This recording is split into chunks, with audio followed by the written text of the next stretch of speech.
Buenas noches a todos, queridos amigos. Quiero saludarles en este momento y quisiera que habláramos un poquito sobre un tema que siempre causa mucha controversia, como he llamado a esta transmisión, la confesión, invento de la Iglesia. ¿Será que este sacramento se lo sacó la Iglesia de la manga de la camisa? ¿O realmente es un sacramento que quiso Jesús? Eso quiero que veamos este día, no desde una idea, no desde lo que me gustaría, sino desde la Biblia. ¿Qué dice la Biblia? Lo primero que hay que decir es que, y se los digo sinceramente, confesar es una de las cosas más cansadas. Humanamente hablando, cansa. Si la iglesia o los sacerdotes, digamos, hubieran inventado esto, no tiene mucho sentido, porque es algo, perdónenme la expresión, por decirlo así, una tortura, en el sentido que cuesta. No le veo lógica, como sacerdote se los digo, no le veo lógica a una persona que dice que son los sacerdotes o la iglesia el que ha inventado la confesión. Les pediría, si tienen la posibilidad, de que consigan una Biblia para que la tengan a mano, o que al menos anoten algunas citas bíblicas que voy a transmitirles para responder las típicas preguntas. Lo primero que hay que ver es que en todo el Antiguo Testamento hubo muchos profetas, muchísimos, pero no hubo ningún profeta en todo el Antiguo Testamento.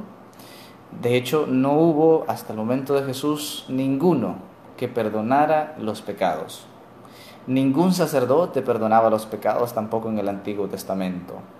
La primera vez, oigan bien, que sucede que alguien diga perdonar los pecados fue con Jesús. De hecho, me gustaría que leamos Marcos 2:10. Dice literalmente: pues voy a demostrarles que el Hijo del Hombre tiene autoridad en la tierra para perdonar los pecados. Y continúa, entonces le dijo al paralítico, etcétera, etcétera.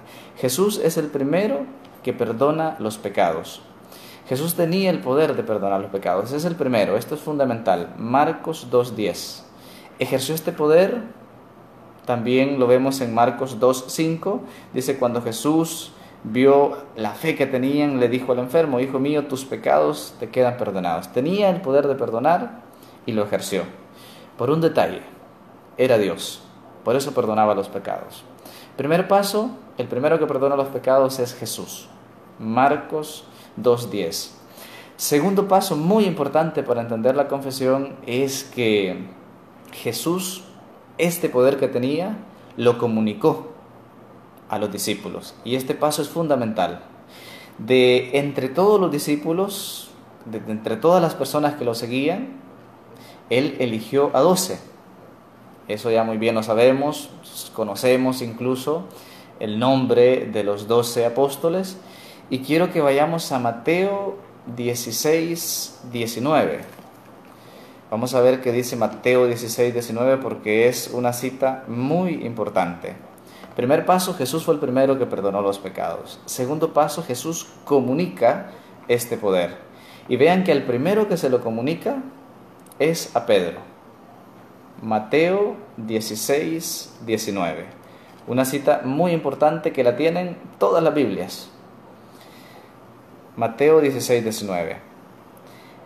Empecemos desde el 18. Yo te digo que tú eres Pedro, y sobre esta piedra voy a construir mi iglesia, y ni siquiera el poder de la muerte podrá vencerla. Te daré las llaves del reino de los cielos. Lo que tú ates aquí en la tierra quedará atado en el cielo. Lo que tú desates aquí en la tierra quedará desatado en el cielo. Miren, al primero que le transmite este poder Jesús es a Pedro. A él lo eligió como primero, fue el primero que se lo transmitió. Pero luego también nos damos cuenta en Juan 20, 22, 23, otra cita muy importante. Juan 20, 22, 23, que no solo se lo transmitió a Pedro, sino que también se lo transmitió a los demás discípulos. Leo literalmente Juan 20, capítulo 20, del versículo 22 al 23. Esto es ya después de la resurrección. Y sopló sobre ellos y les dijo: reciban el Espíritu Santo. A quienes ustedes perdonen los pecados, oigan bien, a quienes ustedes les perdonen los pecados, les quedarán perdonados.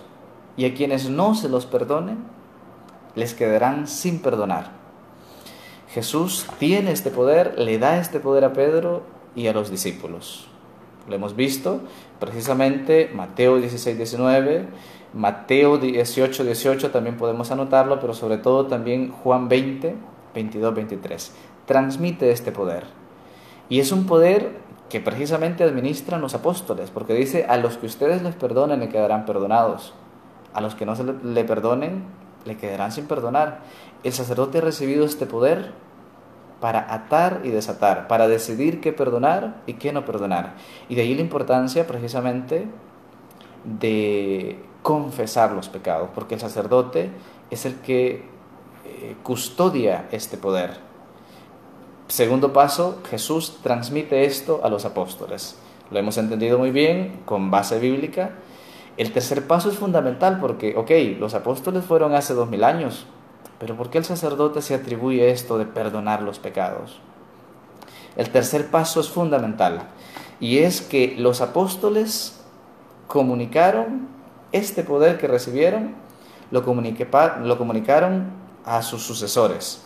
Y para eso me gustaría que busquemos la segunda carta de Timoteo en el capítulo 1, versículo 6.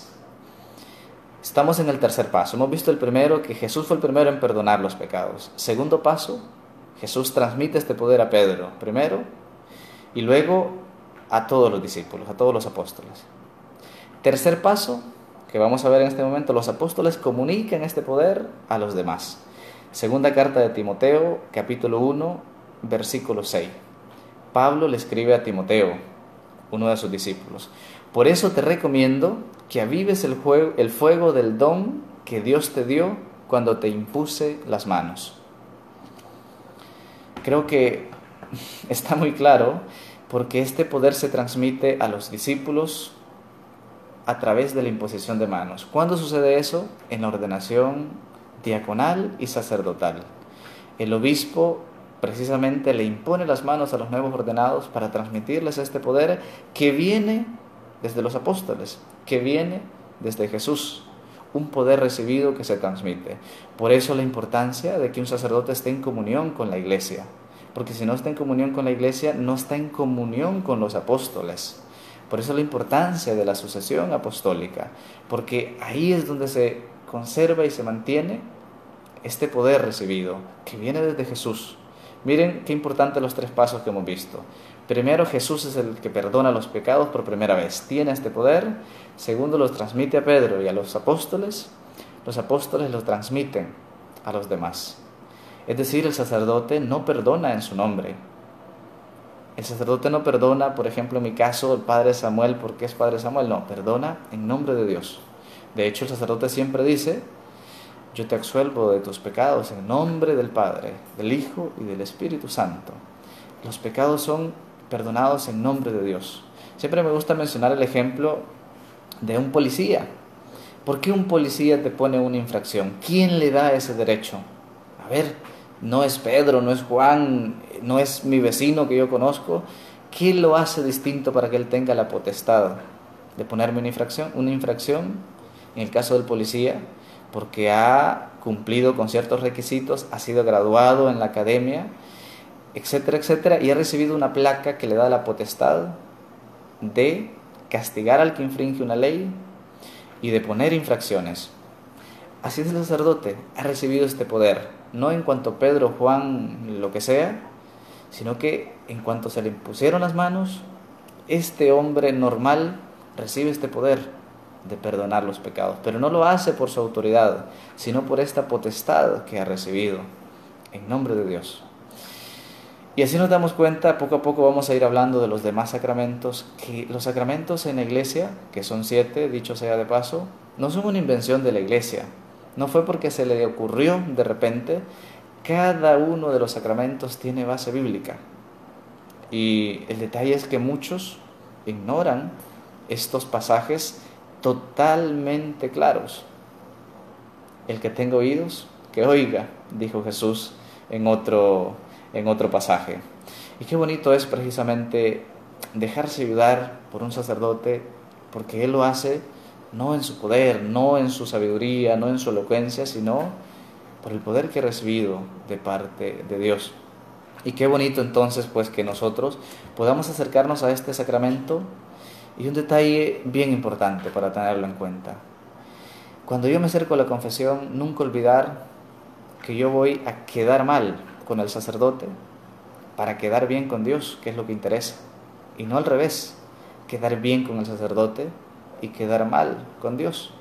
De ahí la importancia de la sinceridad, la importancia de lo completo que debe ser una confesión. El Señor no rechaza a nadie que se acerque con un corazón contrito, con un corazón humilde. Aprovechemos esta riqueza que tiene la Iglesia Católica, que no vamos a encontrar en ninguna otra iglesia.